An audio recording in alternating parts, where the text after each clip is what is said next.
रसूल अकरम सल्लल्लाहु अलैहि वसल्लम ने इरशाद फरमाया, मेराज की शब जब मैं 7वें आसमान पर पहुंचा तो मेरी मुलाकात हज़रत सैयदना इब्राहीम खलीलुल्लाह अलैहिस्सलाम से हुई। आपने सलाम किया और मुबारकबाद पेश करके फ़रमाया, ए मोहम्मद सल्लल्लाहु अलैहि वसल्लम, जब वापस जाओ तो अपनी उम्मत को मेरा सलाम भी देना और मेरा पैगाम भी देना।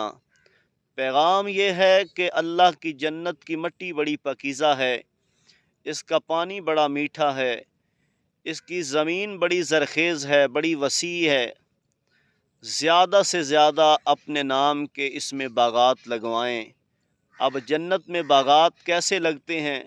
रसूलुल्लाह सल्लल्लाहु अलैहि वसल्लम ने इरशाद फरमाया, सुबहानल्लाहि अल्हम्दुलिल्लाहि ला इलाहा इल्लल्लाहु अल्लाहु अकबर कहने से जन्नत में बागात लगते हैं।